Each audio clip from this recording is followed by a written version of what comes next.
Je vous souhaite la bienvenue dans notre méditation « Notre Dieu est merveilleux » qui s'intitule « Le bon samaritain de Port Hope ». Vous aurez des tribulations dans le monde, mais prenez courage, moi, j'ai vaincu le monde. Jean 16, verset 33. Pour les gens de Port Hope, dans l'Ontario, il n'y avait aucun doute concernant le genre de personne qu'était Joseph Scriven, parce qu'il pouvait lire chaque jour dans sa vie le sermon sur la montagne. Il était habituel de voir Joseph marcher dans les rues au village, portant sa scie et son chevalet, prêt à aider ceux qui en avaient besoin. On raconte par exemple qu'un jour, un homme fortuné le vit et fit ce commentaire à un ami. On voit que cet homme est une bonne personne. Je vais l'embaucher pour qu'il me coupe du bois. Il ne va pas travailler pour toi, répondit l'ami. Il coupera du bois pour ceux qui n'ont pas les moyens de payer. Joseph Scriven naquit à Dublin, en Irlande, au sein d'une famille aisée. Il reçut une bonne éducation et matériellement, il ne manquait de rien. Mais il fut frappé par la tragédie. Sa fiancée mourut par noyade la veille de son mariage.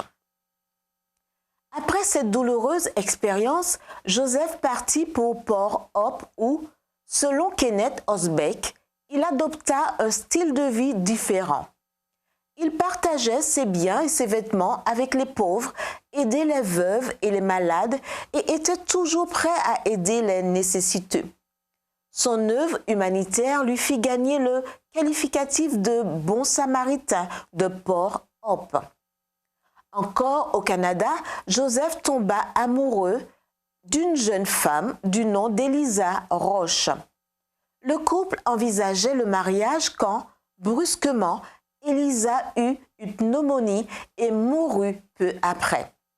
De nouveau, la tragédie l'avait frappé. Qu'est-ce qui le mettait au service de son prochain malgré ses tragédies personnelles?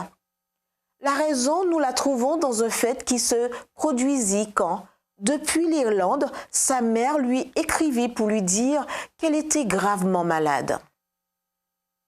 Comme il ne pouvait se déplacer, Joseph lui écrivit une lettre d'encouragement accompagnée d'un poème qui disait « Quel ami nous avons en Jésus pour porter nos péchés et nos peines.